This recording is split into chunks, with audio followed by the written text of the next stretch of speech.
各位大家晚上好。Good evening, everyone. 今天非常高兴能有机会在这个地方跟大家进行交流。I'm extremely glad to have this opportunity tonight to engage in conversation with you all. 我们今天的交流的主题是超越信仰的信仰。The topic of this evening's talk will be taking religion beyond faith. 那么信仰是什么呢？就是某一种宗教，或者是某一种主义、某一种思想我们非常的相信，然后去尊敬这样子的心态，就是我们的信仰。When we refer to faith, what we're talking about is either a religion or an ideology, something that we have great belief in, and as a result, generate faith towards it. 那么我们人就是不管是什么样的人，不管是在这个社会上扮演什么样的角色任何一个人都是以肉体和精神，或者是以物质和精神的组合体叫做人。Any human being, regardless of their particular status in society, is comprised of a material or physical and a psychological component. 因为我们人的这个构成的这个组成的这个成分一部分是物质，一部分是精神所以呢，我们人的生活也有两个领域，一个是物质的生活，另外一个就是精神生活。And on account of the fact that we are composite beings with a physical component and a psychological component too, we have two corresponding lives or realms, a physical one and also a psychological one. 那么我们为了满足我们的肉体的需求，人类创造了非常丰富的物质生活。In order to satisfy the needs, our material needs, humanity has created extremely advanced material conditions. 今天我们的物质空前的发达，我们所拥有的很多都是我们在我们的生活当中已经是一个常用的东西，对我们的祖先来讲，有可能连做梦的时候都是做不到的梦不到的这样子的东西。Today we have reached an unprecedented level of material development. Many things that we take for granted in our lives are things that our ancestors, our predecessors, even in their wildest dreams would never have able to imagine. 虽然我们有了这么丰富的物质生活，但是呢，我们很多人总是觉得我们还缺少了什么东西。Despite this level of material affluence that we enjoy, however, many people feel that they nevertheless lack something. 为什么我们总是觉得还缺少了什么呢？就是因为我们在这个精神的这个领域当中，我们还不知道我们到底需要什么。And the reason for this pervasive feeling of lack is that in terms of our psychological needs, the needs of our inner selves, we are as of yet still very unclear as to what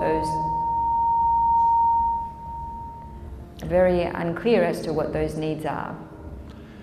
那么我们的物质是越来越丰富但是就是有一个非常奇怪的现象，就是我们全世界的人的幸福指数就是越来越低。Despite the fact that our material lives are constantly improving, a very strange phenomenon exists, and that is that people's happiness index or level of happiness at large is in fact decreasing.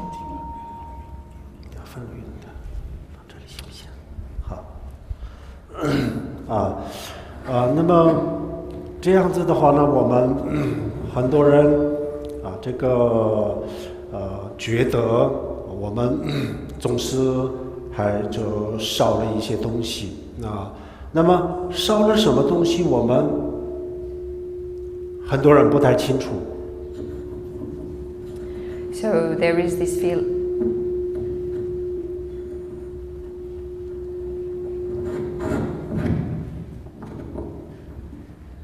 So as to what it is in fact that we lack, the majority of people are very unsure as to what it is.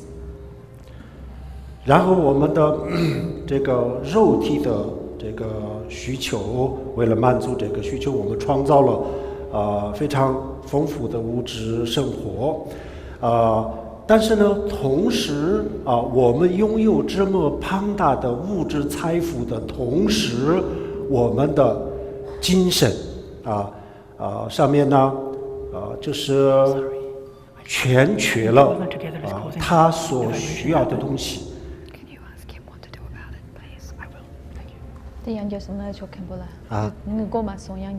就是金牛我们需要这个我们的肉体所拥有丰富的物质的同时。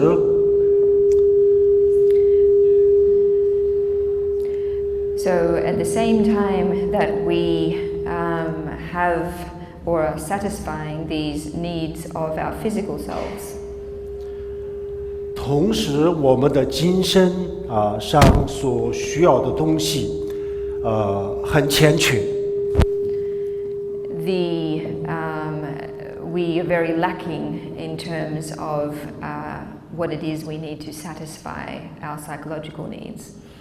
我们的在今天大部分的人肉体上已经解决了，比如说我们的这个大部分的所需要的问题，比如说我们的温饱的问题已经对很多人来说基本上解决了。For the majority of people here today, basic material needs and basic physical needs, the need, for example, to have enough to eat, enough to wear, etc., have essentially been addressed. 那么从物质的角度来说，我们很多人应该算是很富裕了。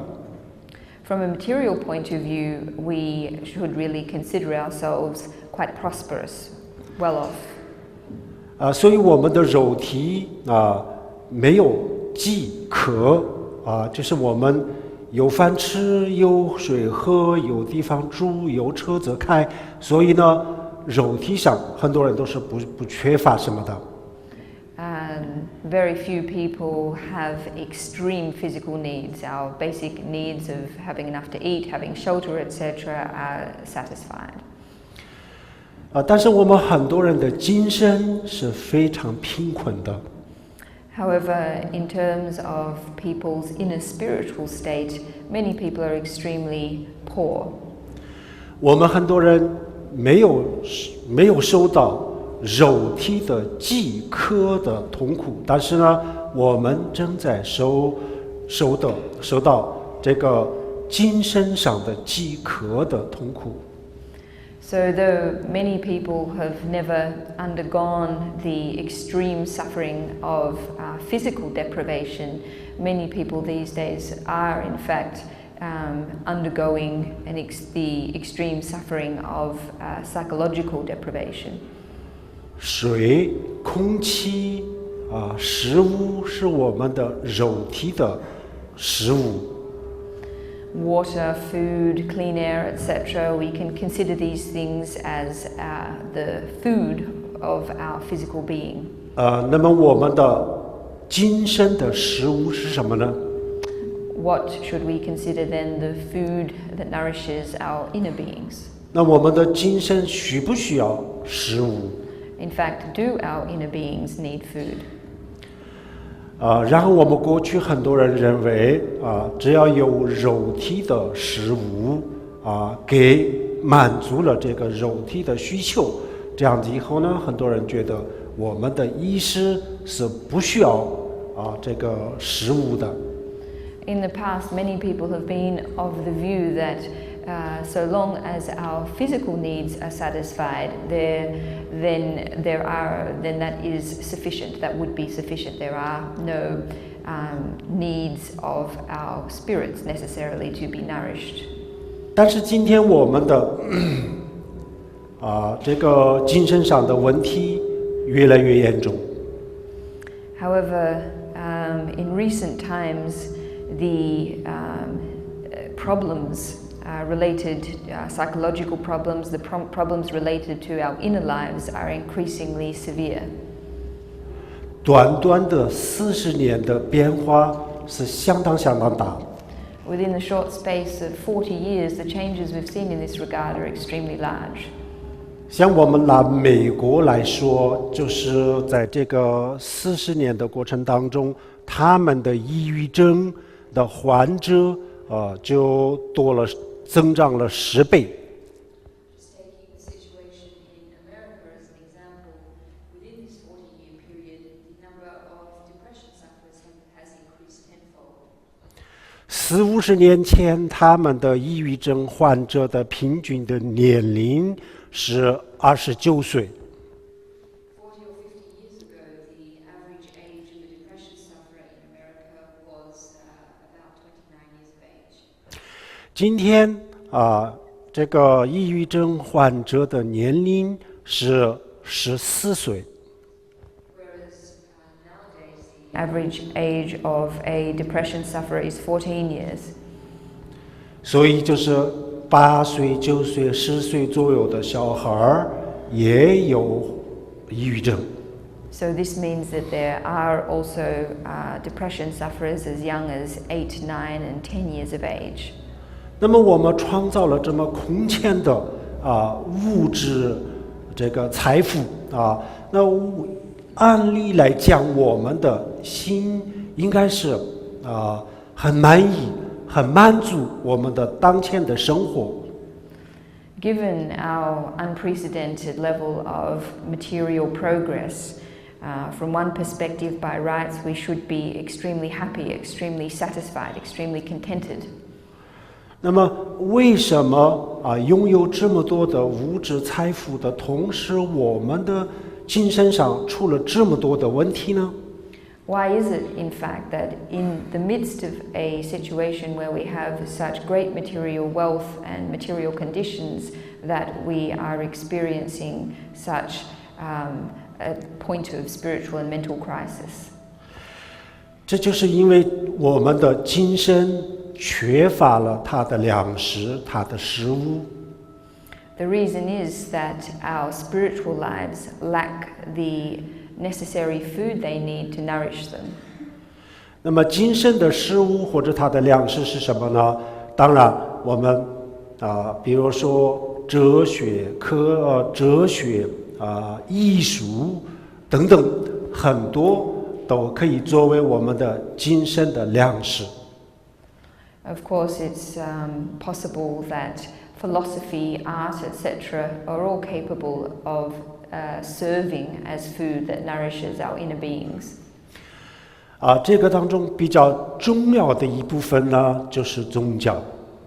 However, among these various potential sources of inner nourishment, religion is particularly important.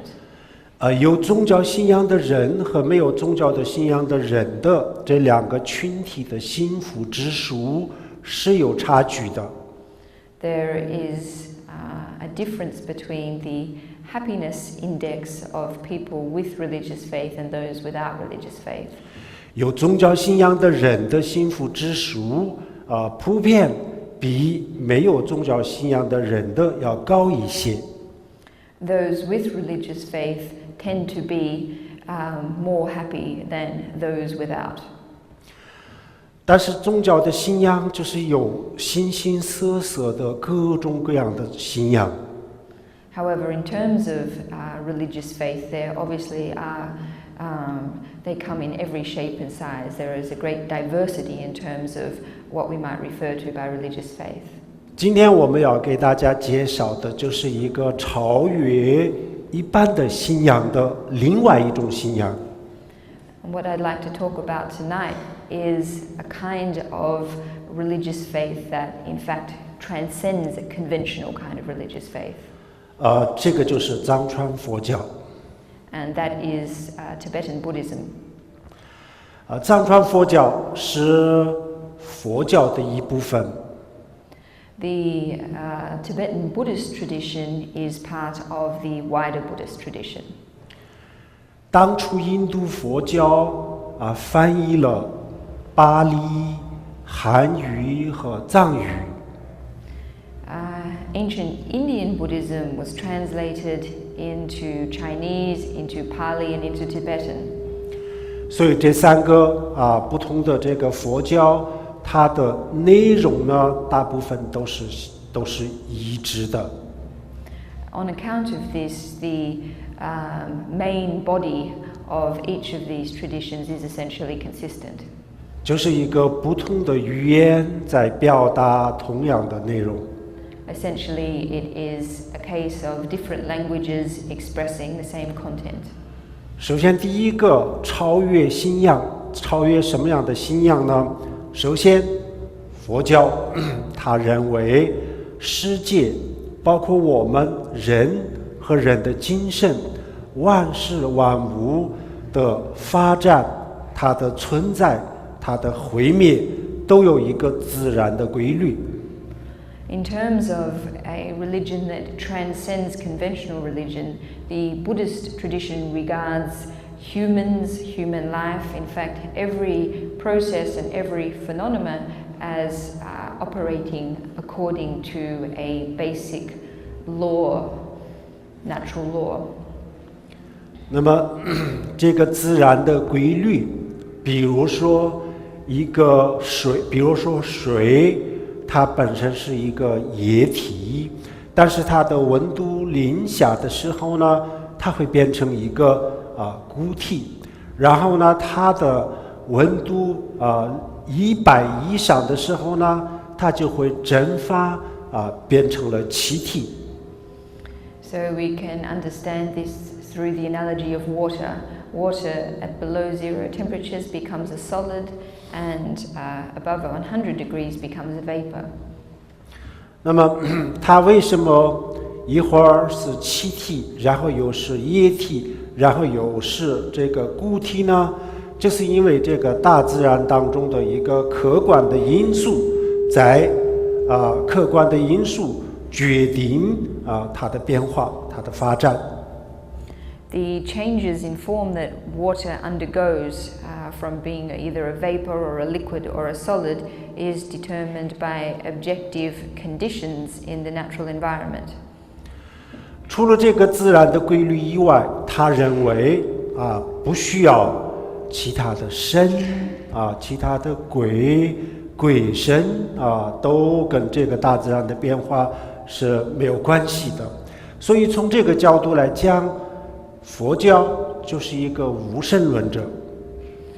And similarly, in terms of natural laws, the Buddhist tradition does not regard there as being a necessity for any other external ghosts or spirits to describe the way that things happen. So, the way that things take place. So, from this point of view, it's possible to describe the Buddhist point of view as an atheist point of view. 这样子的话，我们今天给大家介绍一下佛教里面的两个字，叫做佛教里面的两个字就是缘起。And I'd like to now go on to talk about a term in the Buddhist vocabulary called dependent origination. 世界、宇宙为什么诞生？为什么毁灭？这是因为它的因有它的单身的因，有它的单身的因缘，也有它的毁灭的因素。How is it that the universe comes into existence and then ceases to exist? The reason is that it contains the causes for existence as well as the causes for its cessation. 那么这个当中有一个是缘起，另外一个是缘灭，毁灭的灭。So from this point of view, we can understand this concept in terms of arising and ceasing. 比如说一朵花要长那么需要它的花这朵花的种子，然后就是需要有湿度、温度、空间、时间这些都是长出这朵花的因素，是客观的条件。In terms of a flower to grow, it needs many conditions to take place. It needs a seed, it needs temperature, it needs time, it needs space. All of these conditions need to come together in order for the flower to grow. 那么这个当中，这朵花它的种子，花的种子叫做因。We can understand the seed of the flower in this example to be its cause. 然后空间、时间、湿度、温度这些叫做缘，因和缘。And we can understand the other factors, the moisture, the temperature, the time, the space as being other conditions.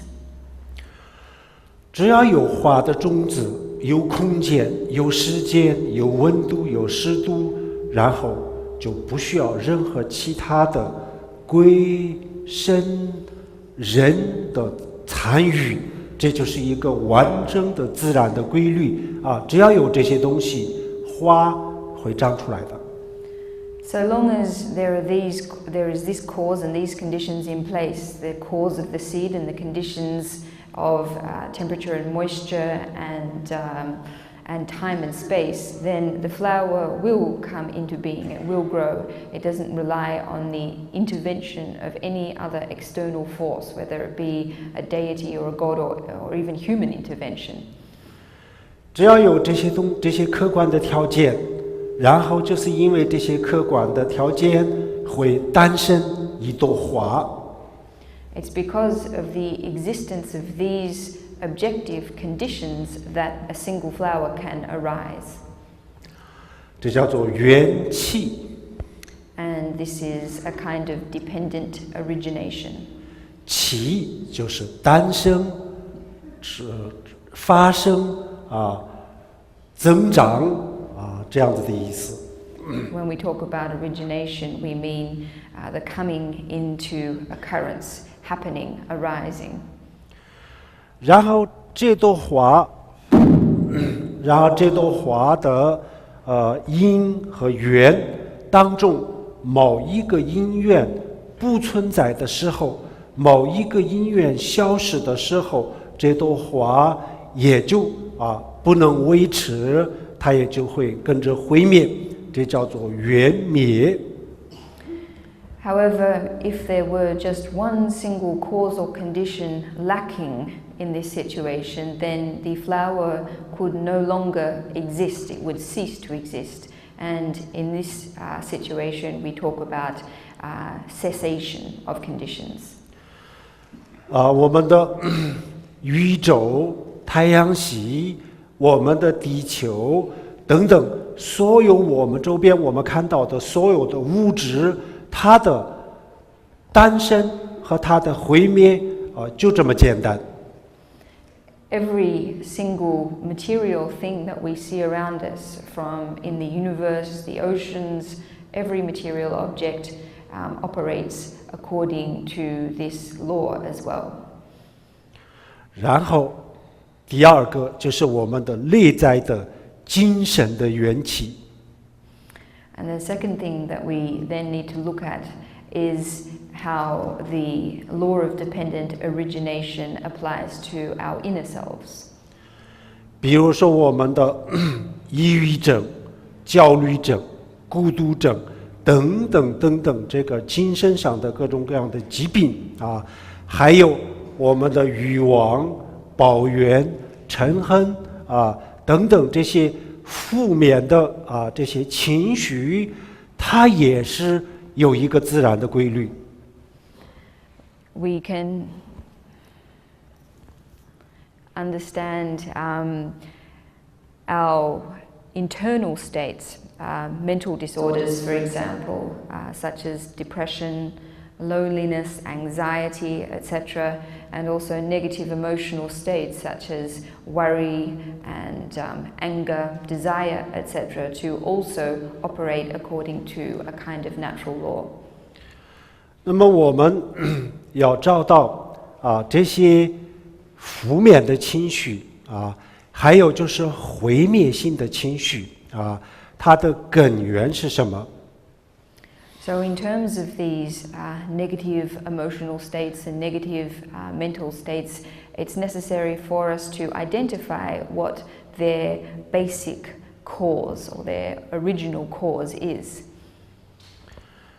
什么是负面的情绪？什么是毁灭性的情绪？比如说我们的这个生活工作当中的，比如说人与人之间的攀比嫉妒等等，还有就是我们在工作当中产生的比如说压力、焦虑我们对未来的担忧就是焦虑等等这些都叫做负面的情绪。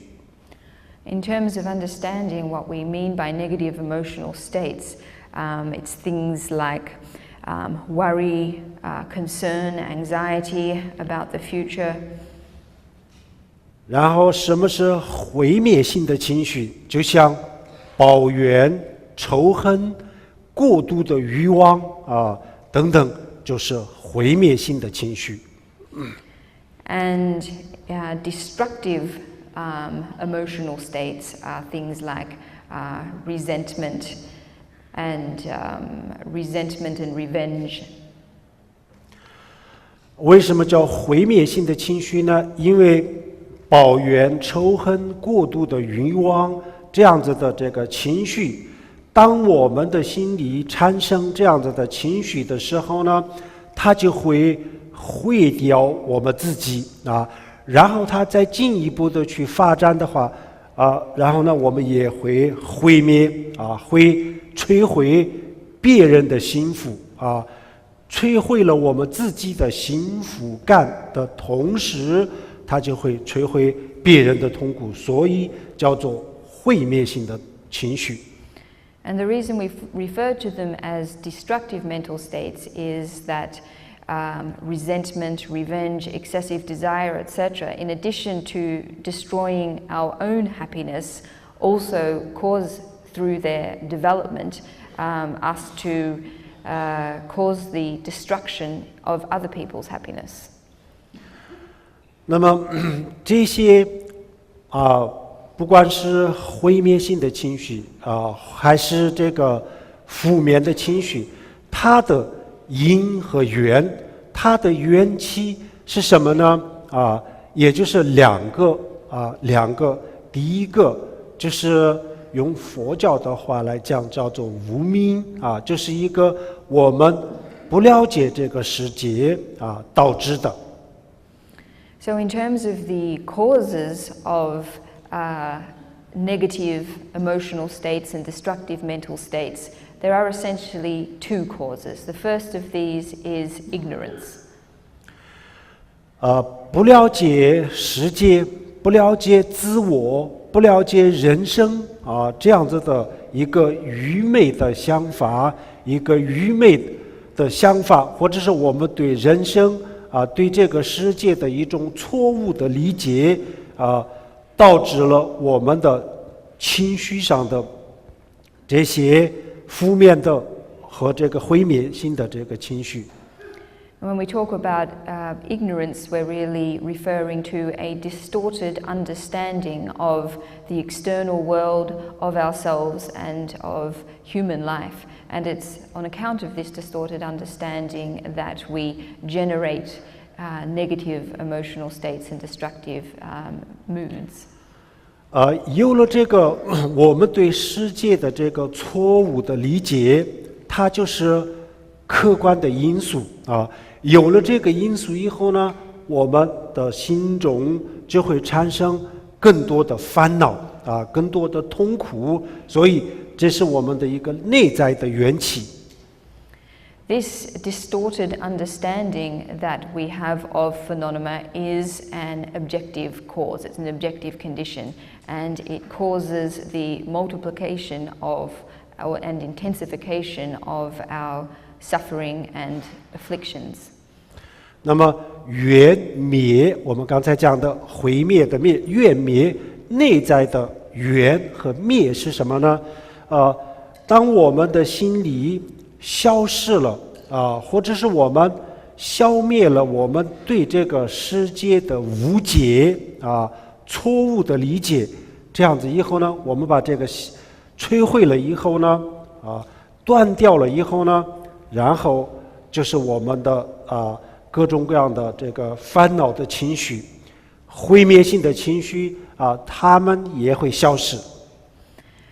So when we talk about the cessation of conditions in relation to our internal state, what we really are talking about is the capacity for us in overcoming the condition of our distorted understanding to also overcome the mental suffering and pain that exists as a result of our current distorted understanding. 那么这个这个毁灭性的这个情绪的这个消逝它的这个它的消失，也就是因为我们把这个它的这个因缘断掉了以后呢，它就会自然的消失，因为没有它坚持的这个能够坚持下去的条件不具备这个条件，然后这个毁灭性的情绪和烦恼也就会消失的。Essentially, when we extinguish the basic cause or the basic condition for our negative and destructive mental states, then we also, these mental states themselves essentially lack the basic condition for their existence. So by doing away with their causal condition, we essentially undermining the very conditions for their existence. 那么我们刚才讲的一个是外在的因缘和缘起另外一个是内在的我们的精神上的因缘和缘起这两个缘起跟我们的信仰是没有关系的它是一个客观存在的一个事物的变化的过程所以呢它跟信仰没有关系的。So what we have just spoken about, the law of dependent origination in relation to external phenomena and in relation to phenomena of our mind as well, this is something that has nothing to do with religion. It is essentially a natural law of change that applies objectively and is not necessarily attached to a religious component. 所以这种观点就是一个超越信仰的观点。So we can see this view as being one that transcends conventional religious views. 佛教里面有一部经典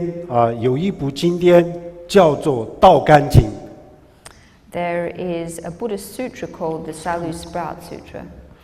那么这个《道干经》当中呢，有一个非常著名的一句话。And in this sutra, there's a very famous line. 那么这句话是说什么呢？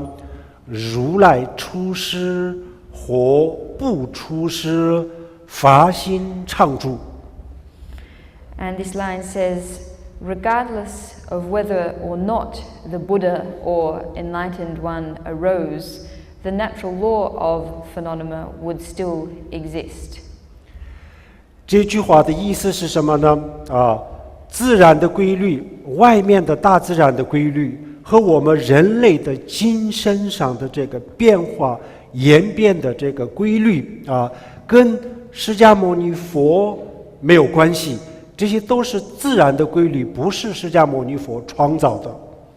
And what these words are expressing is that essentially the natural law of the external world and the natural law that pertains to our inner states exist objectively and in no way rely on the existence or not of the Sakyamuni Buddha. 释迦牟尼佛是2500多年前出世的，但是呢，这些外在的自然的规律，或者是元气和内在的这个元气呢，3000年、5000年、10000年前就存在的。The historical Buddha existed approximately 2,500 years ago. However, these natural laws that we're describing were operative 3,000 years ago, 5,000 years ago, even 10,000 years ago.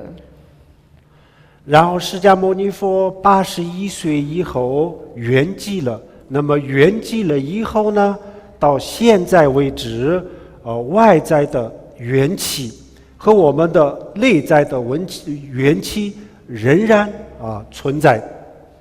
And despite the fact that the historical Buddha passed into nirvana at 81 years of age, these natural laws continue to operate right up until this very day. 所以佛教就是说，这些自然规律不是释迦牟尼佛创造的。释迦牟尼佛他不是创造者，而是发现者。他发现了一个这样子的真理，他发现了一个这样子的规律，但是这个规律不是他创造的。So it's for this reason that we say that the Buddha was not the creator, but rather the discoverer of these natural laws or this truth of phenomena. 甚至这些规律跟释迦牟尼佛没有关系的。In actual fact, it's possible to say that these natural laws, that the truth of how all processes and phenomena operate, have no relation to the Buddha at all. 那么佛在这个当中就是证悟了、领悟了一个这样子的规律外面的规律，然后呢内在的这个规律，一个自然的规律这是他发现的，他体会，或者是用佛教的话来讲，他证悟了。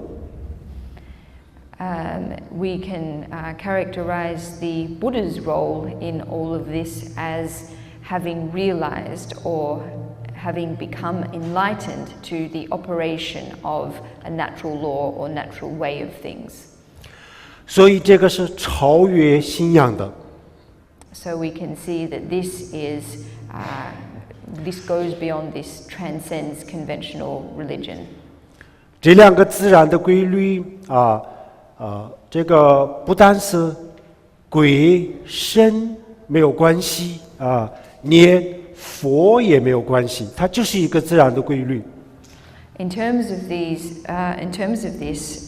natural law of change, this is something that has no connection with other deities, with ghosts and spirits, and in actual fact is not reliant on the Buddha either. 但是释迦牟尼佛就是领悟了，深入的领悟到，深入的了解了我们的人的精神上的这个自然的规律。However, the Buddha did arrive at an extremely deep realization and an extremely deep understanding of the natural law of change in relation to our inner state, our minds. 然后佛陀证悟了以后呢，他给我们推出了一系列的解决我们的心灵上的问题的一些方法。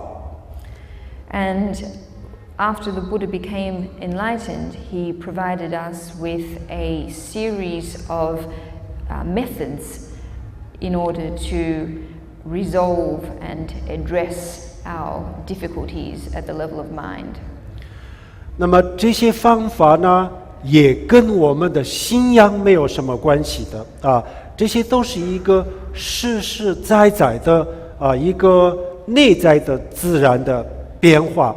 就像我们吃饭能够填饱肚子，喝水能够解渴一样的真实，这些都是一样的真实的。And in fact, these methods themselves are not reliant or related to faith. They are concrete methods of addressing real problems. Similarly, as water quenches thirst and food addresses hunger, so too do the Buddha's teachings address the concrete needs of the mind. 科学就是研究外在的物质，大部分都是物质世界，然后呢，也没有太多的，也没有什么信仰的成分，它也是一个超越信仰的东西。So we can see science itself as being a discipline that chiefly examines the external world. It is a discipline itself that doesn't have a faith component. 佛学它是在研究人的精神和人的生命那么这个当中呢，也没有太多的信仰的成分。Buddhism, as a tradition that studies the nature of human life and human consciousness, too can be seen as a tradition that doesn't have a large faith component. 信仰有两种信仰，一个叫做迷信，第二个叫做知信，智慧的知信。We can understand faith as having two kinds, one that is blind in nature and the other kind which is underpinned by wisdom. 迷信是什么呢？当我们不了解这个真相的时候，然后我们盲目的去相信这个就是迷信。Blind faith can be understood as a belief in something that we establish or we assert before we have a full understanding of the situation in question. 那么知信是什么呢？通过自己的这个思考，通过自己的智慧去研究、分析、观察，最后就是获得了一个结论，就是得到了这个结论以后呢，坚定不移的去相信这个结论，这叫做知信。Whereas a faith that is underpinned by wisdom is one where we use our capacity for reflection, our intelligence in order to investigate, contemplate, and examine things, and on this basis to arrive at unwavering conclusions. And this is what we refer to as a faith underpinned by wisdom. 这样子以后呢，我们先看看我们的这个今生当中为什么有这么多的负面的这个毁灭性的这么多的烦恼。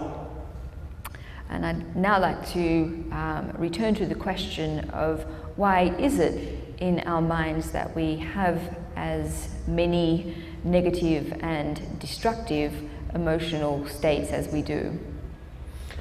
我们今天这个社会整个的社会都是越来越浮躁。In general, society is nowadays increasingly restless, it's increasingly turbulent. 我们每一个人都是一个这个社会的一个成员那么我们每一个人的几乎大多数人的这个心越来越这个浮躁，越来越暴躁，越来越狂躁。And each of us as members of this society exists in a situation where our minds too are becoming increasingly restless, increasingly disturbed, increasingly turbulent. 那么这些问题不解决的话这是一个很大的痛苦但是我们不知道怎么样解决这些问题。If we don't address this problem, then it will be a source of great suffering. The problem is at this point that we really don't know how to go about resolving this problem. 因为我们不知道怎么样解决这些问题，在没有办法的情况下诞生了什么呢？就是产生了叫做哭吧、发泄吧这样子的东西。In this situation where we don't know where we really are not sure how to go about addressing this problem, there have emerged places, venues called crying bars and vent your anger bars, where people go about releasing their negative states of mind. 哭吧是什么呢？我们很伤心的时候，解决不了这个问题的时候，就给你提供一个地方去哭就专门给你就提供一个场合去哭的地方，叫做哭吧。A crying bar is a place, a venue where people can go when they feel extremely upset and they can cry in this place. 但是很多地方哭完了以后还要交钱的。However, after you've shed your tears, you have to pay the appropriate fee. 发泄吧是什么呢？就是我们的脾气暴躁狂躁，没有办法控制就是失控的时候呢，就给你提供一个场合去砸东西，砸电视机，砸这个各种各样的东西。And anger bars where people go to vent their rage are places where you're provided with an implement that you can use to smash things to release your negative feelings. 砸完了以后还要赔钱。However, after you've smashed things, you also have to pay the cost. 由此可见我们就是在这个精神的领域当中我们非常非常可怜的，找不到一个解决的方法。So we can see from this that in fact we're in we're not well off at all. We're in a very abject state, and we are not able to find a proper way to resolve the situation we're in. 在这个问题上，佛教给我们提供了2种方法。But in respect of this problem or this situation, the Buddhist tradition applies us with essentially 2 methods. 第一个方法就是禅修。The first of these methods is meditation. 禅修有高层次，有低层次的但是这个低层次、最低层次的这个禅修，能让我们的心平静、宁静。There are different levels of meditation, advanced meditation and more basic meditation. But even basic meditation is able to bring our minds into calm and tranquil states. 这个禅打坐、禅修，这个跟信仰可以有关系，也可以跟信仰没有关系。And the practice of meditation doesn't have to be linked to religious faith. It's something that can be practiced in the context of a religious faith or completely independent of it. 这个禅修可以解决我们的抑郁症等等很多精神上的痛苦，同时可以提高我们的幸福感。Meditation practice is capable of solving mental disorders such as depression as well as other kinds of mental suffering, and it's also able to increase our feelings of happiness. 这个有科学的证据，10年前都在这个美国做了研究，有很多研究的报告，大家可以看。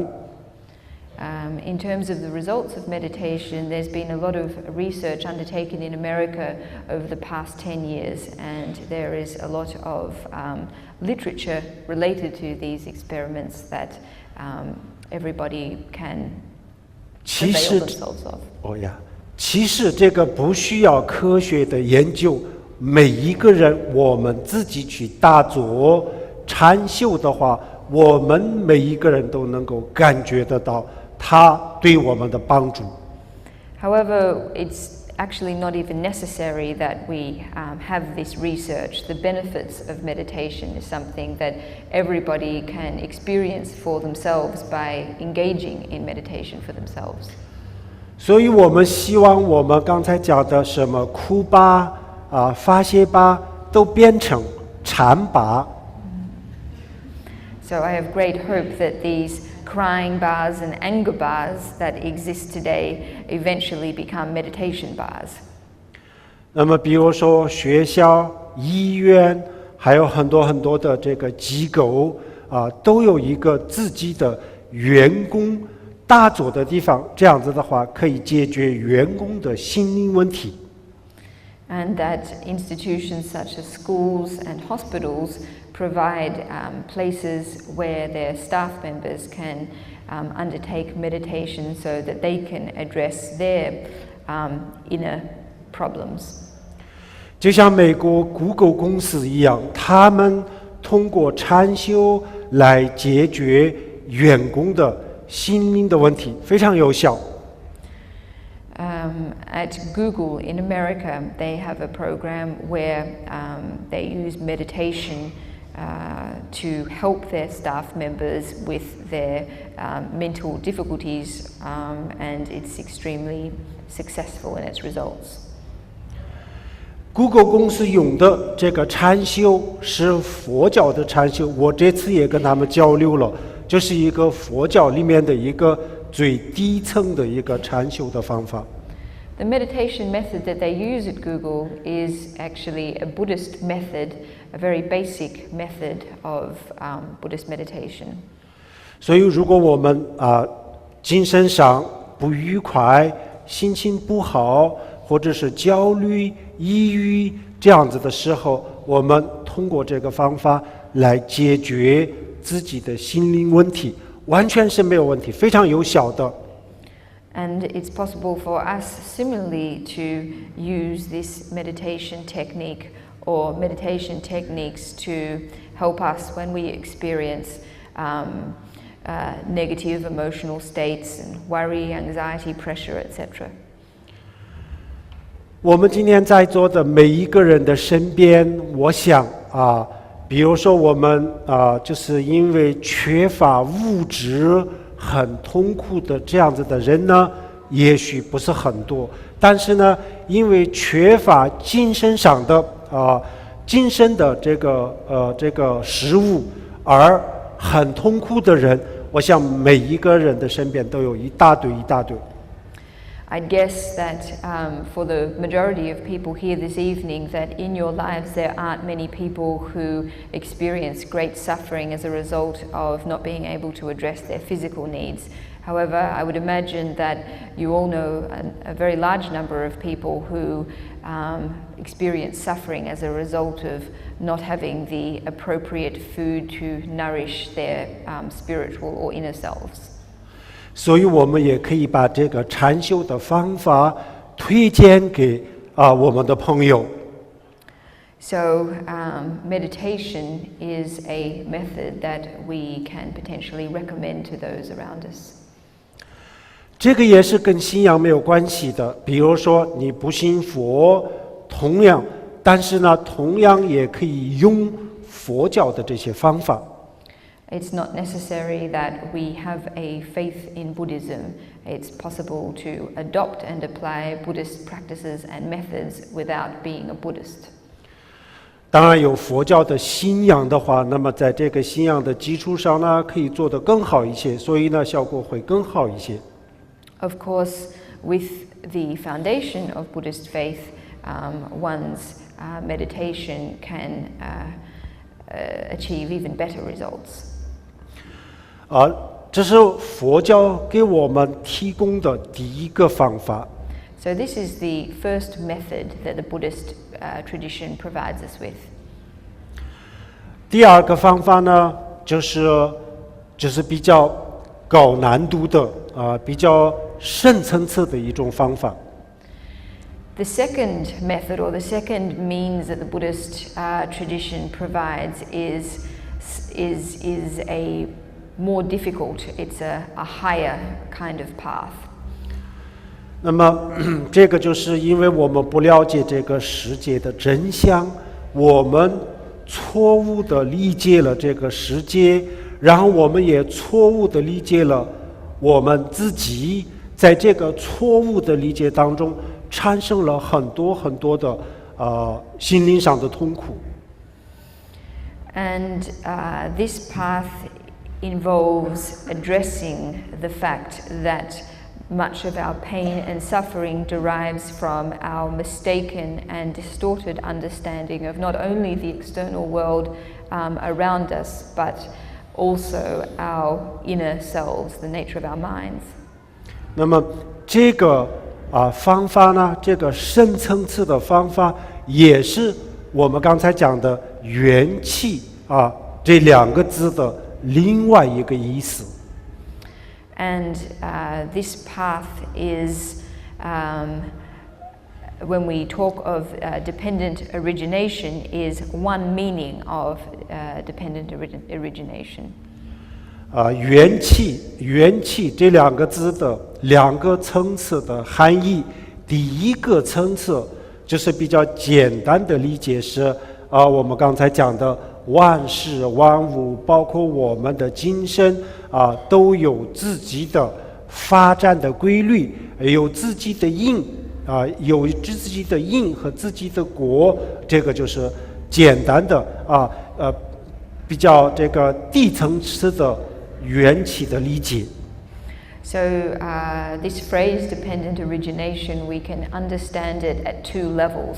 The first level, the most straightforward and basic level, being, as I explained before, that all things, all phenomena have their own causes of existence and conditions of existence and operate according to these natural laws.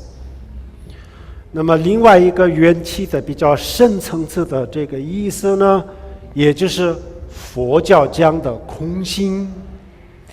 However, the second level that we can understand dependent origination to operate at is in respect of the Buddhist doctrine of emptiness. 释迦牟尼佛在有一本佛经叫做阿难入胎经这个当中有一句非常有意思的话。There's a Buddhist sutra called the Sutra of Ananda's Instruction on Entering into the Womb. And in this sutra there's a very renowned, very impressive statement or several lines. 他说世人就是我们世俗的人我们普通的人都是感官的奴隶。And the first line was that ordinary people, ordinary beings are essentially slave to their senses, their sense faculties. 什么是感官的奴隶呢我们的今天的世界观、人生观、价值观所有的观点就建立在我们的感官给我们提供的信息的基础上。And in saying this, what is meant that our worldview, our life outlook, and our value systems are all founded or established on the information that our senses, our sense faculties provide us with. 如果感官给我们提供的这个信息是错误的话，那么我们的三观、人生观、价值观、世界观的观点的基础就是错误的。And what this means is that if the information or data that our sense faculties are providing with is mistaken, is erroneous, then all of these three things, our worldview, our life outlook, and our value systems, are all founded on an erroneous foundation and therefore are erroneous themselves. 如果我们的感官给我们提供的这些信息是错误的话，那么我们在这个错误的基础上建立起来的我们的世界观、价值观一定会是错误的。If the foundation of our various outlooks and values is mistaken, then it is sure that our outlook and values themselves will be mistaken. 我们的比如说我们的价值观什么是好，什么是坏等等的这些价值是怎么来的呢？首先是我们的感官它所得到的信息传给我们的意识，然后呢，我们的意识根据这个感官所提供的数据分析、判断，最后他得出的结论是这个我们今天的价值观。Our evaluations of what is good and what is bad are all derived from data or information that is fed to our mind consciousness from our senses. And it is based on this that our minds designate our value systems. 那么我们的感官给我们提供的这些信息是错还是真呢？错误的，很多都是错误的。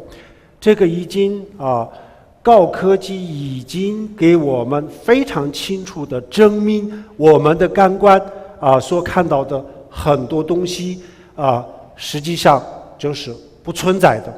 然后实际上存在的很多很多的东西是我们的感官是完全没有办法知道的。That in fact, much of what our senses tell us is real is in fact not real or not existent is something that has been established by science. Similarly, there is much that is real or in existence that we are incapable of knowing. 比如说我们在夜晚看到的所有的这些，比如说很远的银河系，还有就是我们看到的这些所有的这些天体加起来的话，也就是不到整个物质的4%。For example, the various constellations that we see in the night sky, the Milky Way, etc., all of these combined only comprise approximately 4% of matter that is out there.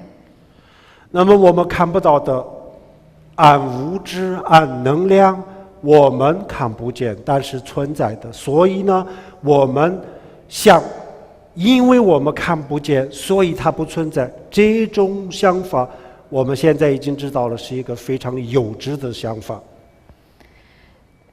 Beyond this 4%, there is a great deal of dark energy and dark matter that exists. However, if we were to say that because we can't see it, we can't perceive it, it therefore doesn't exist, we are very aware these days that this is an extremely childish way of reasoning.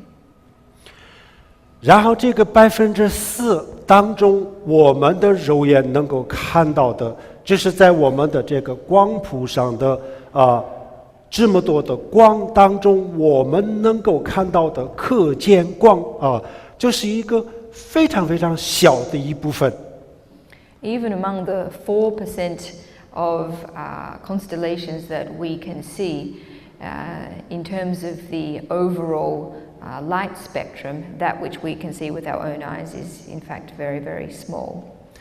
然后我们能够看到的这个光当中，很多都是错误的。比如说我们看到的，比如说建筑物织物还有就是这个包括我们的衣服等等的这些颜色我们一直都以为这个颜色红色的、黄色的等等都是物质的这个颜色，我们以为这个物质世界是有颜色的但是就是科学家告诉我们，这些颜色都不是这个物质的颜色，物质它是没有颜色的那么这些颜色呢，都是通过这个光通过我们的视网膜，最后在我们自己的大脑当中出现的一个图像而已。And in fact, many of the colors that we usually attribute to things in the world around us, buildings, plants, the color of our clothes, etc., we're used to thinking that these exist objectively in these objects. However, science tells us very clearly that in actual fact there is no intrinsic color in any of these objects. Ultimately, the colors that we perceive are images that are produced in our minds.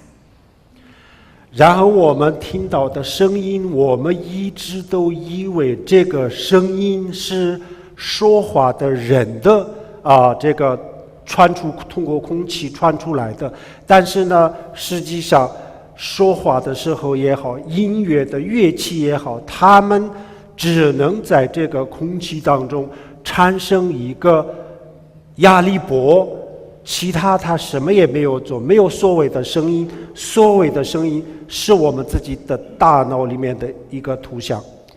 And it's the same with sound as well, whether it be the voice of another person or the sound of a musical instrument.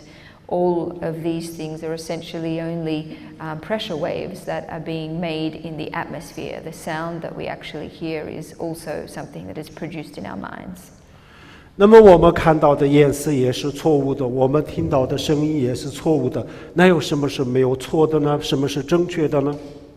So if these colors that we see are mistaken, if the sounds that we hear are mistaken too, then is there anything out there that is not mistaken? 然后释迦牟尼佛讲的更加的深入，他说这个世界当中的万事万物最终就是一个我们自己的心的一种投影而已，实际上没有物质。 And in fact, the Buddha went further in his analysis here and told us that in fact everything that we perceive is in fact only an appearance of our mind.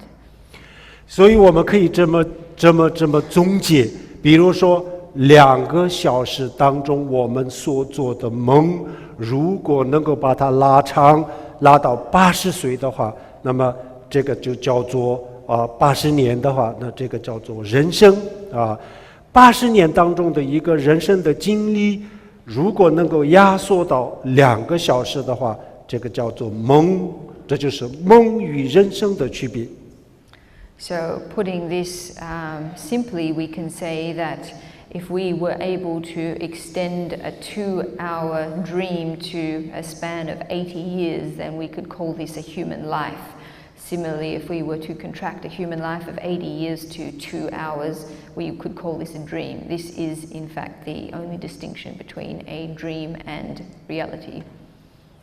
所以佛教里面就讲4个字：缘起心空缘起我们刚才讲的这个万事万物的规律心空就是这个规律只有一个表面上的规律，实际上它没有本质它就是一种错觉。叫做缘起心空。And this is why the Buddhist tradition talks about dependent origination and emptiness of phenomena. 如果我们知道了这个深深的体会到这个缘起心空这样子的话，那么我们会知道，我们今天大家都在做一场比我们的这个平时大家公认的这个梦，比这个梦还稍微长一点的梦。And if we were able to gain a deep appreciation and a deep realization of this concept, then we would be able to recognize that, in fact, what we are having at the moment is a dream. We are in the midst of a dream, albeit a dream that is somewhat longer than the length of time that we conventionally refer to as a dream span.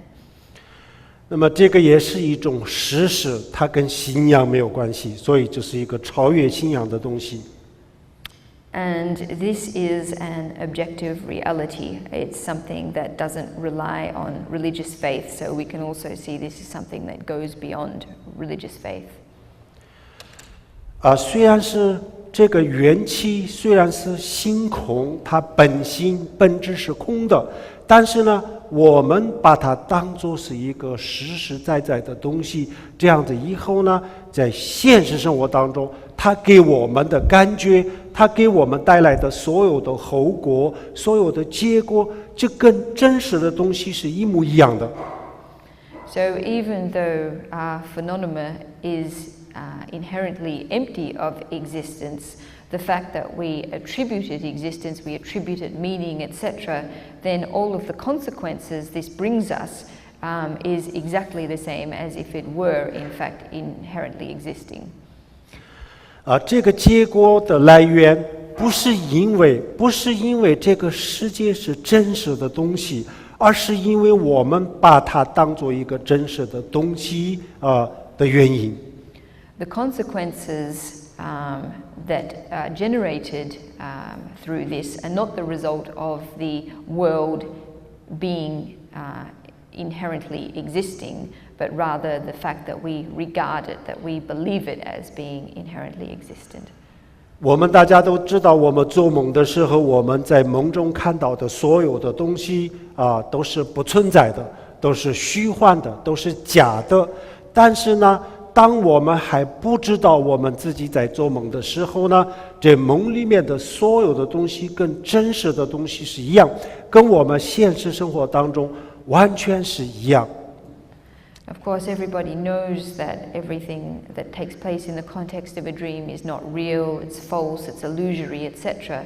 However, until we, in fact, have this understanding, or if we don't have this understanding, then everything that takes place in the dream generates the same results or consequences as if it were, in fact, really existent. 那么我们比如说我们做噩梦在梦里面呢，我们发现有人追杀我们或者是梦里面就是发生了一些非常恐怖的现象所以感到非常非常痛苦，非常非常恐惧。这样子的时候呢解决的最好的方法是什么呢？就是我们从梦里面醒过来。If we're having a nightmare where we're being pursued by someone or something very terrifying has happened or is happening, the best way of addressing this, of course, is to wake up from the dream. 所以释迦牟尼佛的所有的方法都是唤醒我们从这个长梦里面醒过来。So it's for this reason that all of the techniques, the methods the Buddha offers us are oriented towards awakening us from our long-term or extended dream state. 我们每天晚上做的这个梦，我们称之为梦中之梦。We, in fact, should regard the dreams that we have at night as dreams within a greater dream. 那么我们的现实生活每一天的现实生活，我们称之为梦外之梦。And similarly regard our everyday lives as the dream outside the dream. 梦中之梦和梦外之梦的本质都是一样的。Whether it be a dream without a dream beyond a dream, or a dream outside the dream, or a dream within a dream, the basic essence of dreams, these dreams are exactly the same.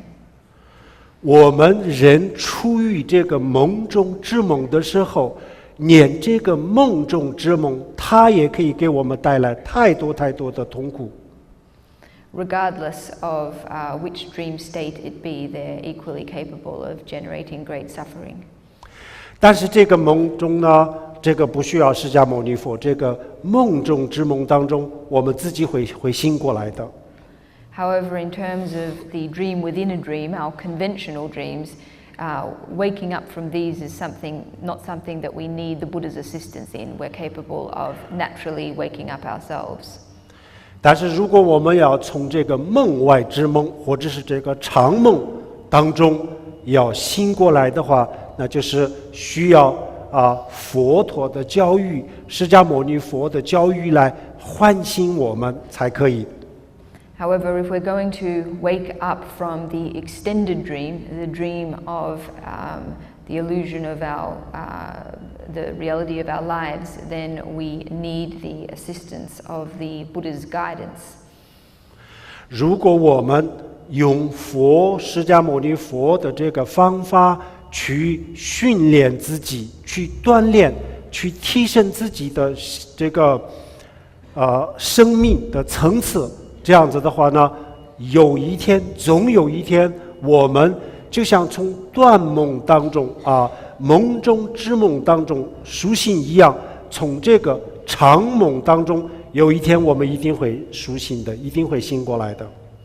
If we train ourselves according to the methods that the Buddhist tradition provides us, then it is sure that eventually one day, just as we are able to wake up from a conventional dream, so too will we be able to awake from the extended dream of our existences. 那么当我们从这个长梦当中醒过来的时候呢，在这个长梦当中所发生的所有的焦虑，所有的痛苦，所有的这个担忧一下子都会消失的。And at that point when we awake from this extended dream, then all of our worries, all of our anxiety, all of the things that stress us will of their own accord dissolve, disappear. 但是呢我们对众生的慈悲心我们对众生的这个关怀、关爱、慈悲心还是可以仍然继续的。However, our compassion for all other beings and our loving kindness towards them too are qualities that will endure. 当我们发现从这个梦中醒过来了以后呢，所有的痛苦都会消失的时候呢，我们一定会想办法让身边的所有的人从梦里醒过来。When we reach that point when we awake from the dream and all of our negative mental states, all of our problems, all of our stress dissolves, then we will surely do everything in our capacity to help those around us wake up from their own dreams. 从此以后，我们一定会去做，努力的去做唤醒的工作。And from this point, we'll diligently commit ourselves to the work of waking others up. 这就是佛教讲的普度众生，或者是利益众生。And this is what the Buddhist tradition refers to by liberating other beings or benefiting other beings. 这两个方法，一个是禅修，另外一个呢，就是一种智慧，彻底的明白这个世界和人生的这个真相。就这两个，一个是禅定，另外一个就是智慧。这两个可以解决我们心灵的所有的痛苦、所有的恐惧、所有的问题。So it's these two methods, the first being meditation and the second being a thorough wisdom, a wisdom that thoroughly penetrates the true nature of all phenomena. It's these two methods, wisdom and meditation, that have the capacity of addressing all of our problems and concerns. 那么解决的方法实际上这个学习的方法就有两种，一个我们不作为一个佛教徒但是呢，我可以用这些佛教的方法来解决一些我的心灵的问题这是一个比较简单的方法。So there are two ways of going about it. The first way is making use of these Buddhist approaches, not as a Buddhist, simply using them to making use or applying these methods to resolve our inner problems. 另外一个呢，就是作为一个佛教徒，然后呢，深入的去了解这些方法，然后去打坐修心总有一天就会恍然大悟这个世界的真相、人生的真相这个时候呢，我们从噩梦里面醒过来了一样，所有的痛苦就自然就可以解决。And the second way is as a person with Buddhist faith to obtain or attain the wisdom of a wisdom that penetrates the nature of the natural law of all phenomenon, and by arriving at this awakened understanding, all of our inner problems and difficulties will of themselves disappear, just like waking up from a dream. 从此以后我们可以帮助更多的人，这个就是佛教讲的自利利他。And at this point, we will be in a more effective position to benefit other beings, and that's what the Buddhist tradition refers to by benefiting self and other. 如果这些方法大家感兴趣的话大家可以进一步的去了解。If anyone is interested in either of these approaches, then by all means look into them further. 好，今天晚上的我的演讲到此结束，非常感谢大家认真的听。